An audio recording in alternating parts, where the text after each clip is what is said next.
Wow, we have a very packed room here today. Thank you all so much for showing up and for joining. I apologize for the delay. The president and I were watching the press conference about the search for Savannah Guthrie's mother, which is just a heartbreaking situation. The president, as you all know, spoke directly with Savannah yesterday and told her that the federal government is here to help. Any requests that are made by state and local officials in the search of Miss Guthrie will absolutely be accommodated. I spoke with the FBI directly about that today as well. And our hearts and our prayers are with Savannah and her entire family as they search for her dear mother. I also have a quick scheduling announcement for all of you. Tonight at 7 p.m. during prime time, President Trump, Dr. Oz, and National Design Studio Director Joe Gebbia will officially unveil Trump RX, a state-of-the-art website for American consumers to purchase low-cost prescription drugs. This historic announcement will save millions of Americans their hard-earned money, so make sure to tune in tonight, and we will see all of you in the news media there. President Trump promised to restore law and order to the United States of America, and newly released data proves he is delivering overwhelmingly on this promise.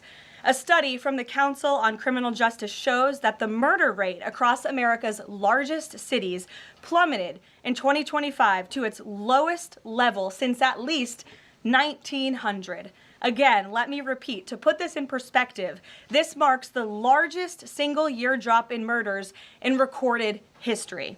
This dramatic decline is what happens when a president secures the border, fully mobilizes federal law enforcement to arrest violent criminals, and aggressively deports the worst of the worst illegal aliens from our country. The numbers don't lie. Under President Trump in 2025, the FBI increased violent crime arrests by 100% compared to the prior year.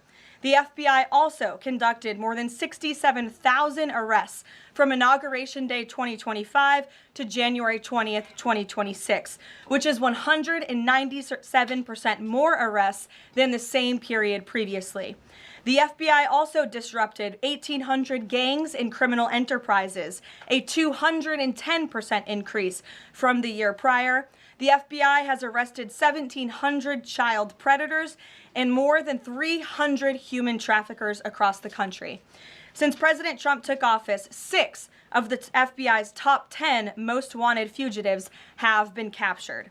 Right here in our nation's capital, where you all live, so you know it well, whether you choose to report it or not, the president's efforts to make D.C. safe and beautiful have worked. As of last week, D.C. homicides were down 62%, motor vehicle theft down 53%, and 2025 had the fewest violent gun crimes of any year of available data in our nation's capital. For more proof that these tough-on-crime efforts are working, look at the president's Make Memphis Safe Again campaign. As of last week, there have been nearly 5,600 arrests made, and aggravated assaults are down 53%. Sexual assaults are down 53%, and robberies are down 70%. Again, that's just in the city of Memphis. 5,600 arrests have taken place because of this president and his Homeland Security Task Force that has surged into Memphis at the request of both the governor and the mayor in that city. A Democrat mayor, I will add. These are the results that can happen when Democrats and Republicans, when the federal government and state and local officials work together. And that's what Trump wants to see to improve public safety across our country. When you have a leader like President Trump who empowers good cops to be cops and to arrest bad criminals, American communities will become safer. Many of the media outlets in this room have expressed shock and confusion at these remarkable statistics. The New York Times declared that, quote, "No one knows for sure what's behind the staggering drop in the murder rate. The reason is very clear. It is President Trump's leadership and his unwavering commitment to law and order. The drop in crime is more proof that all that is required to improve public safety on our streets is a leader with the will to do what is necessary to protect law-abiding American citizens. The terror and chaos that was unleashed under Democrat rule is a choice. It's a choice to put violent criminals ahead of innocent Americans, a choice to force us all to live in fear because of soft-on-crime liberal politicians, prosecutors, and judges who lack the basic willingness to do their jobs and put dangerous people behind bars. On November 5th, 2024, the American people made a resounding choice that they've had enough of that, and that's precisely why they re-elected President Trump. So even as Democrats and the liberal media are engaged in hysteria about this administration arresting and deporting violent, criminal, illegal aliens, the undeniable truth is that deporting these individuals is one of the primary reasons why America's streets are safer today than they were 1 year ago when President Trump assumed office. Former President Biden and the Democrats left our borders wide open, and President Trump and the brave men and women of ICE are removing these dangerous criminals. So here are just a few recent examples. Number one, a Venezuelan national and active Tren de Aragua gang member with a rap sheet including homicide, assault, child cruelty, domestic violence, and property damage. This is an individual I can assure you not a single one of you in this room would want in your neighborhood, whether you admit it or not. He entered the U.S. in 2022, and he was released into our country by the Biden administration. He is no longer here, thanks to President Trump.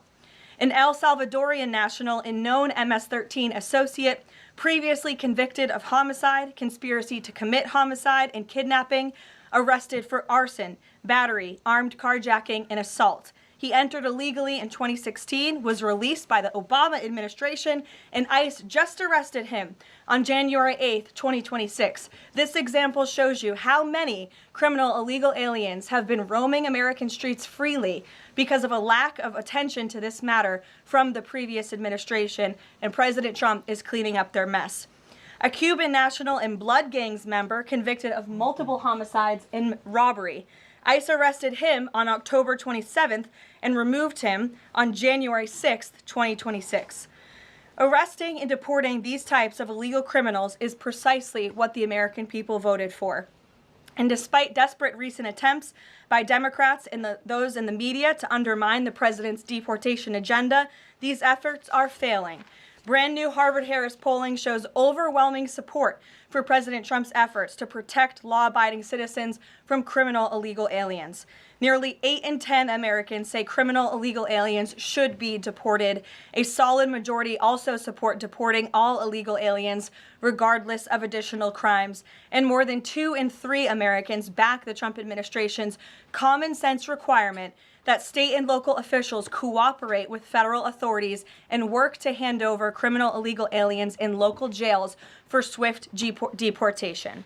Finally, to prevent another invasion of millions of illegal aliens from happening again, President Trump and Secretary Noem delivered the most secure border in American history.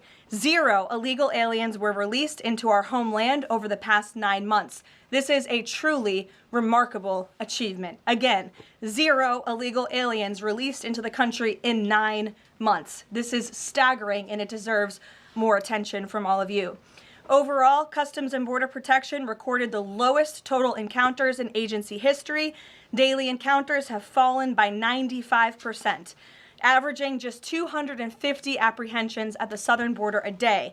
This is compared to over 5,100 daily apprehensions during the Biden years.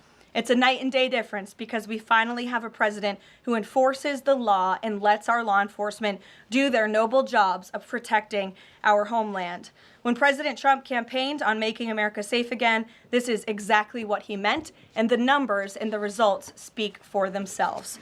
With that, I will open it up to questions today. We're going to start with Daniel Baldwin from One America News, who is here religiously covering the White House beat every day. So it's good to see you in a chair instead of standing up today. Daniel, thanks for being here, and why don't you kick us off? Thank you, Caroline. It's an honor and a privilege to represent One America News in the new media seat. First question on the DHS funding bill.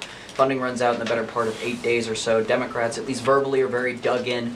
What does the White House believe their end goal is when it comes to this funding fight, when it comes to immigration policy at large? What is their end goal when they're dug in a position like this at this point in time? Well, the president has 2 end goals. One is to obviously keep the government funded and open, and that includes the Department of Homeland Security, which does not just touch upon ICE and Border Patrol, but also FEMA, the United States Coast Guard, the United States Secret Service. These are brave public servants who work to protect our homeland. The president wants these individuals to get paid. Secondly, when it comes to any discussions about immigration policy, the president is never going to waver in his commitment to allow immigration enforcement efforts in this country and to support ICE and Border Patrol and the deportation of illegal alien criminals. I know Senator Schumer and Leader Jeffries sent over a very long list of demands, some of which the administration is willing to discuss. Others don't seem like they are grounded in any common sense, and they are non-starters for this administration, but we're not going to negotiate policy from the podium. I'm going to allow the president to do that, and any final decisions that are made will be made ultimately by him. But rest assured, he is never going to allow law enforcement in the jobs that they do, the important jobs that they do, to be undermined. And secondly, Caroline, the Department of Homeland Security put out a tweet a better part of an hour ago alleging that an illegal alien was involved in a major car wreck in Indiana, killing 4 people, and they allege that the suspect in question came in under the CBP One app under the Biden administration and received a commercial driver's license from the state of Pennsylvania. What is the White House's reaction to a situation like this? And what is the White House doing to crack down on cases like this where illegal aliens are obtaining commercial driver's licenses? Yes, this is another abhorrent example of the border crisis over the past 4 years, and it again exemplifies why the administration must continue and will always continue to fully back and support ICE and Border Patrol and law enforcement in their removal of illegal alien criminals from our country. For those who don't know, and all of you should report on it, 4 Americans were tragically killed and lost their lives this week yet again from an illegal alien, an individual who was paroled into the country by the Biden administration using the CBP One app, which they created like it was a magic pass for Disneyland. That's not how immigration in this country should work. And this illegal alien from Kyrgyzstan was traveling on an Indiana highway, and he failed to brake for a slowed semi-truck in front of him. He swerved into the lane and he crashed into a van carrying 15 passengers, and 4 people were killed in that crash. This is another tragedy that could have been prevented if not for the wide open borders from the previous administration. That's why we now have a secure border. That's why this administration will continue to deport illegal aliens from our country. Thank you for being here. Garrett. John, thank you for your comments and your prayers for the Guthrie family. I have 2 questions related to the president's interview with NBC yesterday. Sure. At one point in the interview, the president said that he believes states are accumulating the votes for who wins the election. He says if they, meaning the states, can't do it honestly and can't be done properly and timely, then something else has to happen. What did he mean by that? Is he suggesting that the federal government count votes in elections? What the president is suggesting, and I just spoke to him about this, is that Republicans and Democrats in Congress should pass the Save America Act.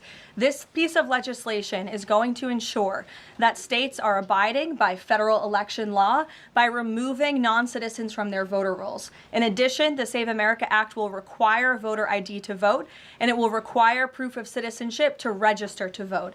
These are very common sense policies and proposals that 89% of our country agree with. So that's what the president is talking about. Again, I just spoke with him about this, and he's calling on both Republicans and Democrats to send the Save America Act, to pass it into law and to send it to his desk as quickly as possible. To be clear, the SAVE Act doesn't say anything about who counts votes, which has always been a state, a local, a county function.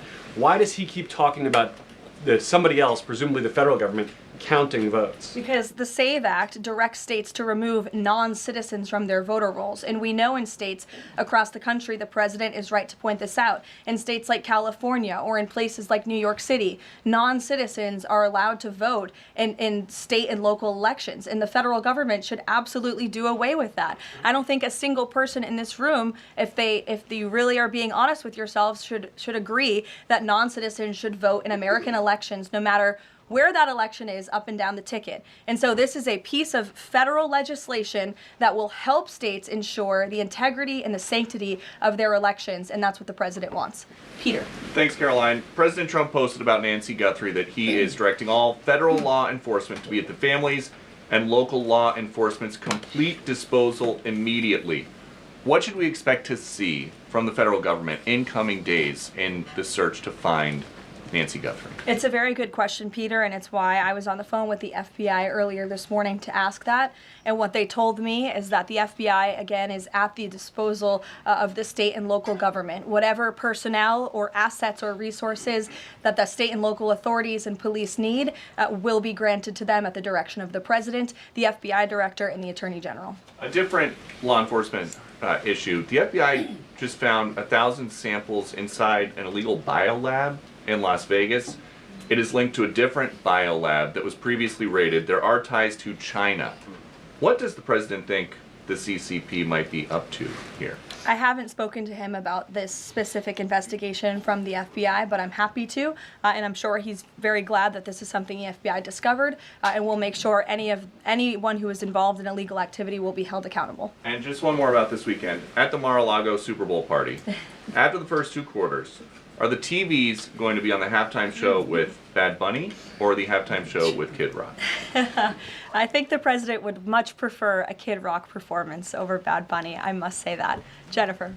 On the nuclear arms pact, we saw the president's post on that. Yes. But can you say, is there a temporary agreement with Russia to stand by the terms of the New START treaty while negotiations are happening? Not to my knowledge. Again, to your point, Jennifer, I just do want to reiterate exactly what the president said. He wrote just moments ago, the United States is the most powerful country in the world. I completely rebuilt its military in my first term, including new and many refurbished nuclear weapons. I also added Space Force and now continue to rebuild our military at levels never seen before. We are even adding battleships, which are 100 times more powerful than the ones that roamed the seas during World War II. The Iowa, Missouri, Alabama, and others. I have stopped nuclear wars from breaking out across the world between Pakistan and India, Iran and Israel, and Russia and Ukraine, rather than extend New START, a badly negotiated deal by the United States, which I will add was renegotiated under former President Barack Obama, aside from everything else, is being grossly violated. The president wants to have our nuclear experts work on a new, improved, and modernized treaty that can last long into the future, and that's what the United States will continue to discuss with the Russians. Peter. Thank you, Caroline. Sure. Did President Trump himself ever ask DNI Gabbard to head down to Fulton County, Georgia? The president was asked and answered that question just yesterday. I've seen a lot of the media in this room get very caught up with the semantics of why Tulsi Gabbard is there. I will tell you why, and the president agrees with this, because election security is essential to national security. And as the director of national intelligence, it is a part of Ms. Gabbard's role to make sure that American elections are free of foreign interference and that American elections are safe and secure. And so the ODNI director is working with the FBI on this effort, and the president wholeheartedly supports both Kash Patel and Tulsi Gabbard in ensuring that American elections are safe, are secure, and are free of foreign intervention. Is there any Michael, indication go that ahead. there's foreign influence? Federal law enforcement's involvement in the search for Well, Nancy Guthrie. excuse me one second. It's the media who has said that there's Russian interference in American elections. You guys have been saying that for many, many years. So the people in Fulton well, County. the people in this room, considering that you all said for many years that Russia interfered in the 2016 election to help Donald Trump, you should all be very happy that we finally have an administration that is looking into that, and we'll be happy to keep you posted. Michael. Thanks, Caroline. With the FBI's involvement in the search for Nancy Guthrie now, has this search expanded nationwide outside of Arizona? And given Pima County's proximity to Mexico, is this now an international search? Well, Michael, that would be a question for state and local authorities as they continue to oversee the investigation at this time. Again, the federal government and the FBI have offered any and all resources, but the state and local authorities are still leading the investigation, so I would direct you to them. I'm certainly not in a position to talk about it. One other question, Caroline. Sure. Friday's talks with Iran, they were originally supposed to take place in Turkey. They've now been moved to Oman. Can you tell us the reason for that move? Look, the president, diplomacy is always his first option when it comes to dealing with countries all around the world, whether it's our allies or our adversaries. And so Special Envoy Witkoff and Jared Kushner will be traveling to Oman for those talks tomorrow, and we will see what comes of those. The president is standing by for an update from them. Sure, in the pink. Thank you, Caroline. Cuban leader Miguel Diaz-Canel said today that Cuba would be willing to engage in dialogue with the United States only without pressure, without preconditions, on equal footing and with respect for sovereignty. But his government is denying what President Trump said, that they are all already holding talks. How would you respond to that? I think the fact that the Cuban government is on its last leg and its country is about to collapse, they should be wise in their statements directed towards the President of the United States. But as I just reiterated, the President is always willing to engage in diplomacy, and I believe that's something that is taking place, in fact, with the Cuban government. Yeah, thank you, Caroline. So the Office of Personnel Management released a final rule today that makes it easier to fire government employees who are not doing their job, basically. Does the President believe that there are people in his government still that are not following his agenda? That's a good question. I have not asked him about that. I mean, look, it's a very big government, right? There are thousands of people who work for the federal government here in Washington, D.C. This administration has been very much focused on ensuring that we have an efficient and productive workforce for the American taxpayer.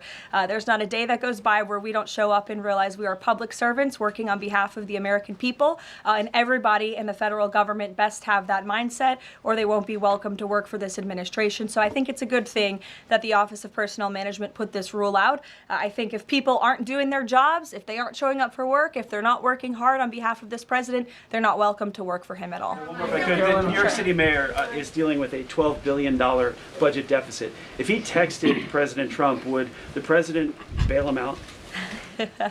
I'll leave that answer to the president himself, Ed. Kristen, go ahead. One more follow-up on Deanna Gabbard.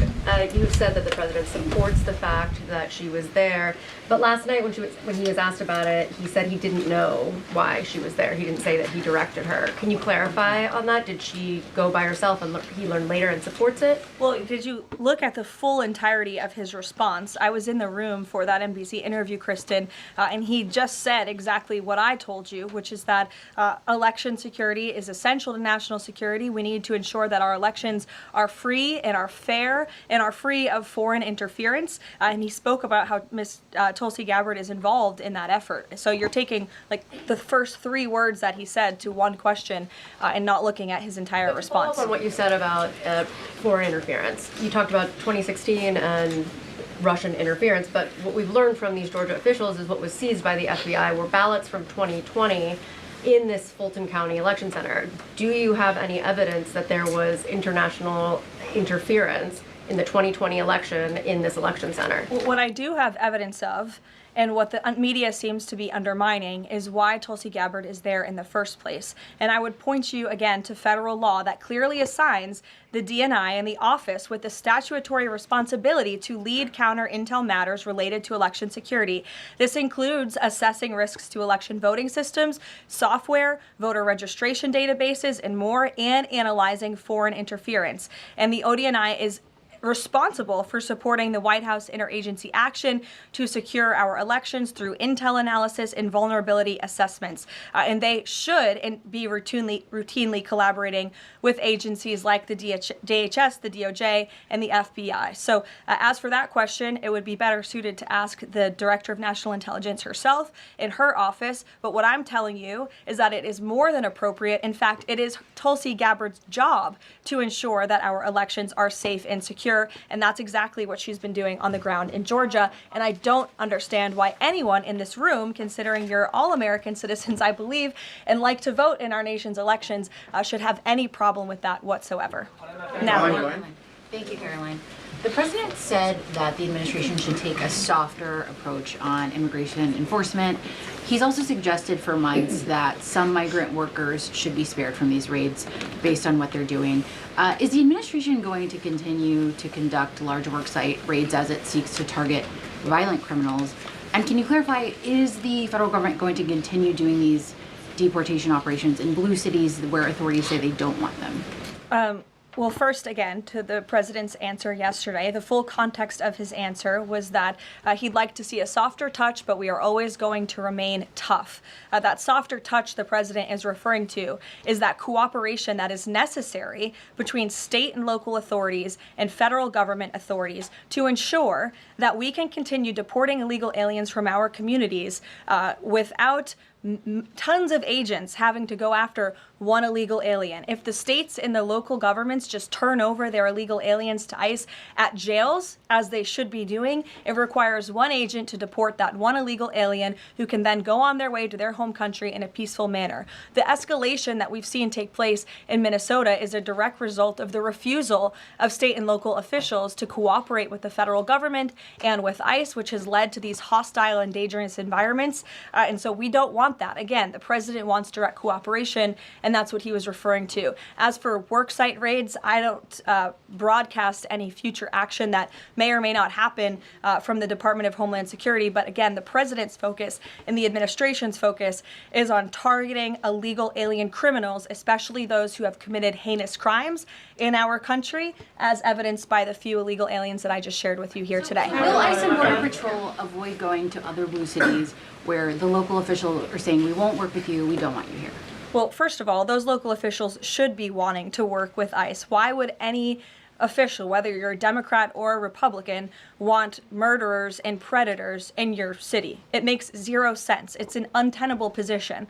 The only reason Democrats are taking that position now is because their entire party platform is just anti-Trump. It makes no sense for the American people. They should be calling this White House, they should be calling Secretary Noem, they should be calling Tom Homan, and they should be saying, we want to work with you to remove the worst of the worst criminals from our city. Please come here. So yes, ICE is going to continue to do their job in cities and communities across the country, but it certainly makes it much easier when we have that level of cooperation and corroboration at the state and local level. In places like Florida, where there has been the arrest of thousands, tens of thousands of illegal alien criminals.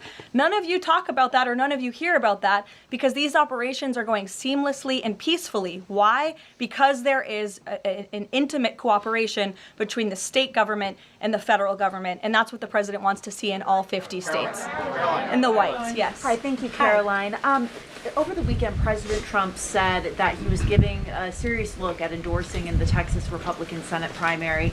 We know that Minnesota and Georgia also have competitive, crowded primaries. Is he giving those races a serious look as well?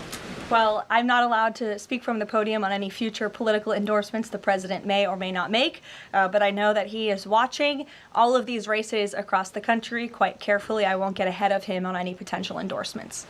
John. Thanks a lot, Caroline. Two questions for you about the continuing resolution that the president signed for the Department of Homeland Security. What would be the repercussions for all of the agencies under DHS if no agreement is reached on funding when that deadline approaches next Friday? Well, there will be grave repercussions for all of those agencies, but more importantly, frankly, for the American people who those agencies serve. And that's exactly what the president and the White House want to avoid. Again, we want to keep the government funded. We want the Department of Homeland Security, of course, to be up and operationalized and continuing as necessary to protect our homeland, to secure our border, to ensure the brave men and women of the United States Coast Guard are getting paid, the brave men and women of the United States Secret Service who protect the president, the vice president, and frankly, all of you in this building every day continue to receive the paychecks that they so well deserve. And so that's why the White House will engage in these talks with Democrats. But again, the president is never going to cave on this administration's core promise to deport illegal aliens from our country. You said, Caroline, in your statement that there are certain proposals that Democrats are putting up that are non-starters. What are some of those non-starters? There are a few, and it's a very good question, but I won't negotiate from the podium. I know the White House will be engaged in direct, serious talks with Democrats on this important matter. Natalie. Thank you. In addition to launching Trump RX tonight, Trump has said that he wants to meet with insurance companies to lower healthcare costs. Do you have any update on when those meetings are? Yes, he does want to meet with insurance companies. That meeting will take place. I don't have an update on when it will be on the schedule, but the purpose of that meeting will be to continue to negotiate with these companies to ensure that more money is going back to the American consumer. And you're all going to see that on full display tonight at 7 o'clock with the formal launch of Trump RX. I'm telling you, this is going to be a very cool and unique event, so everybody really should tune in. Can you clarify what the president said on the Diego Garcia deal? He said he didn't like it, now again he says he's for it. He spoke with Prime Minister Starmer directly. He understands Prime Minister Starmer's position, and he supports it. But as the president reiterated in that statement, of course, the United States reserves the right to protect our assets. We still have a military base, of course, on the island of Diego Garcia. And so the president reiterated to the Prime Minister and to all of you that the United States will never waver, if necessary, in protecting our assets anywhere in the world, but including on Diego Garcia. And he supports the Prime Minister's decision. Elizabeth. Just on that one, Caroline, can I ask you? Said that he's now seeking. John, I'll go to you after. Thank you. The president said he's now seeking $1 billion from Harvard, considerably more than before. What changed here, and how are negotiations going? Well, look, this has been an ongoing negotiation and, frankly, a frustrating negotiation for the president and the administration because we want a deal. And it's very unfortunate that Harvard has dragged its feet in understanding they need to rectify the wrongs and the illegal behavior that took place on their campus over the course of the past several years under the previous administration. And so the president wants a justified deal to correct for that criminal behavior that took place on their campus. He is now demanding $1 billion from Harvard University, and Secretary McMahon will be continuing to lead this negotiation and these talks. John. Caroline, thank you. You mentioned some polling earlier that was very compelling on deportations. Rasmussen came out with a poll today, said 75% of Republicans want all illegals deported. It seems like the conversation has shifted again to focusing only on deporting illegal aliens who are criminals.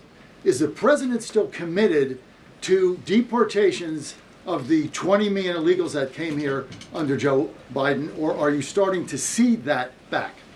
Yes, and the president has always been committed to that, John. But we must prioritize, and the prioritization is on those tens of thousands of convicted criminals whom we know are still roaming our streets. ICE and Border Patrol and DHS have done a phenomenal job of removing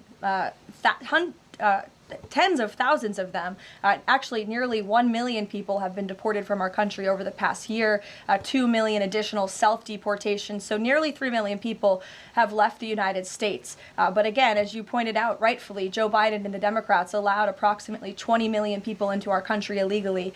So yes, of course, the president is committed to ensuring that America is and always will be a nation of laws. Thank you, Caroline. Steve Bannon recently said, quote, "We're going to have ICE surround the polls come November." Is that something that the president is considering? That's not something I've ever heard the president consider, so no. You can guarantee to the American public that ICE will not be around polling locations or voting locations in November? I can't guarantee that an ICE agent won't be around a polling location in November. I mean, that's frankly a very silly hypothetical question. But what I can tell you is I haven't heard the president discuss any formal plans to put ICE outside of polling locations. It's a disingenuous question. Caroline, I had two questions regarding DHS. The first one is, one of the Democrats' main demands for DHS funding was to demask ICE agents. Is this something that the president is even considering? Again, this is one of the specific points in the letter that went out by Senate Majority Leader Schumer and Hakeem Jeffries. I won't negotiate the individual points from the podium, but it is obviously something the White House will be discussing with lawmakers on Capitol Hill in the coming days. Is the administration concerned that the shakeup that we're seeing of DHS activity in Minneapolis could potentially embolden different obstructionist protesters around the country as they now have a playbook on how to get ICE out of their cities? No, because what you saw yesterday with the drawdown of 700 agents only occurred because the condition that the President of the United States set for local states, local counties to turn over illegal aliens to ICE has been met. The vast majority of counties, nearly every single county now in Minnesota, has made an agreement to notify ICE when they are releasing an illegal criminal from their jail. This is a huge win for the administration. Again, it's a condition the president set out and has been met thanks to the tireless efforts of Mr. Homan. And as for the left-wing agitators who have been illegally obstructing funding ICE's immigration efforts. We are not letting that behavior go unnoticed or unpunished. In fact, just today, the Department of Homeland Security arrested this individual. He is a self-proclaimed Antifa member who has been threatening, doxing, harassing ICE. He called for the murder of federal law enforcement officers. He encouraged bloodshed in the streets of Minnesota. He proudly acclaimed affiliation with the domestic terrorist organization Antifa. And the Department of Justice, thanks to the great work of HSI and the FBI, was able to locate and arrest this individual today. So we are committed to enforcing our immigration laws. We want that level of cooperation from state and local officials. And if people are illegally obstructing our federal law enforcement operations, if they are targeting, doxing, harassing, and vilifying ICE agents, they are going to be held accountable, like this individual here, who again is a self-proclaimed member of Antifa. He is a domestic terrorist, and he will be held accountable in the United States. Caroline, just to follow up on Garrett's earlier question, I mean, you've talked a lot about the SAVE Act. I know you spoke with the president about it before you came out here. The president has gone beyond that, though. He's talking about Republicans taking over elections, states or agents of the federal government. So just to be clear, is the president only calling on Congress to pass the SAVE Act, or does he want Republicans to go further than that before the midterm elections? The president is calling on Republicans, again, and Democrats to pass the SAVE Act. I will reiterate, requirement for voter ID to vote. That should be something that no American should oppose. In fact, we know that the vast majority of Americans support it. Requiring proof of citizenship to register to vote, which is not hard to do. We should be able to do that in this country. If you want to register to vote in the United States of America, you have to be a citizen in the United States of America. And this piece of federal legislation will direct states to remove non-citizens from the voter rolls. I just had a conversation with the president about it. Thank you, Caroline. I have two questions. Tariffs on South Korea. As you know, President Trump recently mentioned increasing tariffs on South Korea. When will the 25% tariffs increasing on South Korea begin? Secondly, what impact will this have on national security? Sure. I don't have a timeline for you on that, but I will make sure that our trade team here at the White House gets you an answer swiftly and promptly. John. Thank you so much, Caroline. Yesterday, President Trump, in the NBC interview, said that it bothers me that somebody is going after Bill Clinton. That somebody is the House Oversight Chairman, James Comer, a Republican. Why is the president bothered that they're investigating Bill Clinton and his Epstein ties? Look, I think that the president has respect for the former president of the United States, Bill Clinton. He said yesterday himself they've shared a good relationship, and that's what he was reiterating in that NBC interview. Go ahead. Caroline, can you tell us a little bit about the agenda for tomorrow's talks with the Iranians? What will be the focus of the discussions? Diplomacy moving forward. The president has obviously been quite clear in his demands of the Iranian regime. Zero nuclear capability is something he's been very explicit about, and he wants to see if a deal can be struck.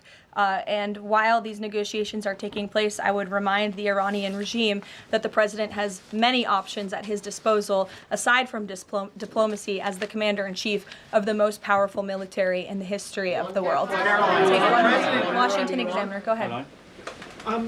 Lynchburg County, Virginia is their local law enforcement is defying the blue government's demand that they no longer cooperate with ICE. There's a lot of red counties that are thumbing their nose at the blue government, blue states leadership, telling them not to cooperate with ICE. Will this administration support those counties in any way? Support them either through legal help or? Absolutely. And if there is a county in this country, whether it's red or blue, that seeks to cooperate with the federal government to remove violent, illegal criminal aliens from their communities, this administration is here to help. You've heard the calls from the president himself on asking Democrats and Republicans across the country to call on the Trump administration to work with them, not against them, in the matter of public safety and securing our homeland. Thank you all very much. You'll hear directly from the president tonight at 7 o'clock, and I hope everybody has a good weekend. Happy Super Bowl weekend. The president has wisely chosen not to make a prediction in Sunday night's game, but as a native girl from New Hampshire, go Patriots.